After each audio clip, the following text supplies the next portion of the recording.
Bonjour à tous, avec l'aide de Dieu, le cours numéro 28 dans le Rambam Sefer HaMitzvot, commandement positif numéro 15.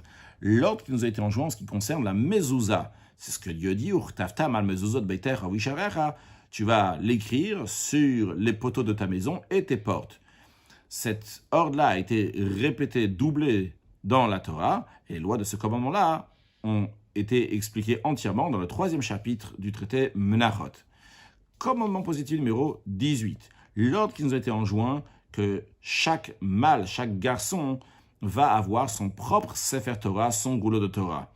Et s'il écrit lui-même, eh bien ça, c'est la meilleure manière de faire la mitzvah. Comme il est écrit dans le Talmud, que celui qui a écrit lui-même son rouleau de Torah, eh bien c'est comme si qu'il avait reçu la Torah du mont Sinaï. Maintenant, si lui-même ne peut pas l'écrire, eh bien il est astreint à l'acheter ou bien de demander quelqu'un qui va l'écrire pour lui.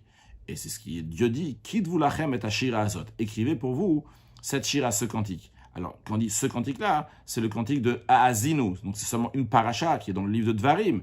Mais le Rambam dit, vu qu'on n'a pas le droit d'écrire la Torah parashiot, donc section par section, donc passage par passage, donc on est obligé d'écrire toute la Torah. Alors, quand il dit, écrivez-vous cette shira, ce cantique dans le parachat Haazinu, ça englobe toute la Torah, parce que tu dois écrire toute la Torah pour avoir ce cantique-là. Voici le langage de la Gemara Sanhedrin.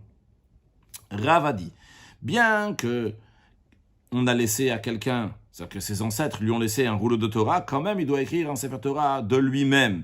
Parce qu'il écrit, Kitvu lachem et shira, que vous allez écrire cette shira, ce cantique dont écrit le Sefer Torah.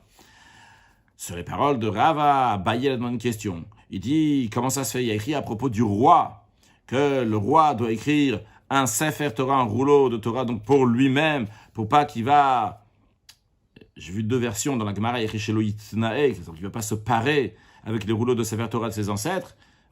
Dans la version que j'ai vue dans le Ram, il y a écrit chez Loïtnae, il ne va pas s'orgueillir, donc en tout cas, il ne va pas avoir avec celui de ses ancêtres.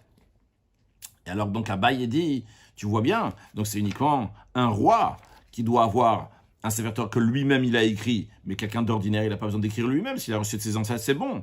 La Gemara dit non. Là-bas, lorsque la Gemara, elle dit qu'il doit rajouter encore un Sefer Torah, donc pour lui, donc le roi, on parle là-bas que le roi doit avoir 2 rouleaux de Torah.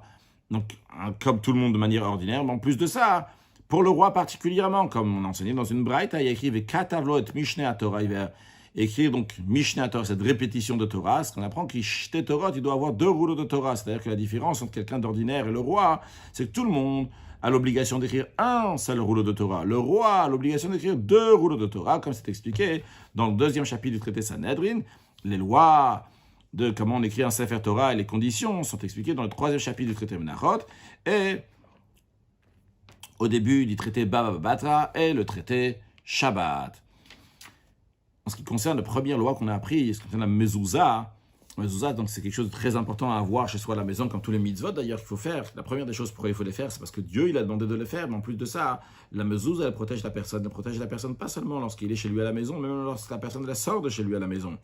Et ça fait partie aussi des miftsaïm du rabbi, que le rabbi a demandé de renforcer cette mitzvah-là, de faire attention que chaque juif va avoir sur toutes les portes de sa maison des mezuzot qui sont kasher. Et en effet, c'est aussi une ségoula, donc il y a bien aussi plein d'autres bonnes choses. Donc en plus, que ça garde, ça protège, que ce soit pour la santé, que ce soit pour la parnassa, plein de choses. Donc faire attention d'avoir une mezouza qui est kasher. Dans la mezouza, qu'est-ce qu'il y a écrit? Il y a écrit Shema Yisrael, Hashem Elokeinu, Hashem Echad. La première paracha du Shema et la deuxième paracha, Vayem Shamor.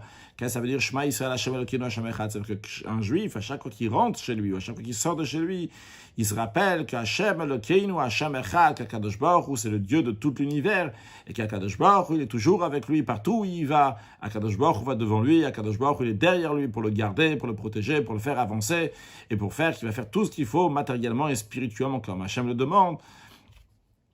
Qu'Hachem fasse que très prochainement on mérite la venue de Mashiach. Now, excellente journée.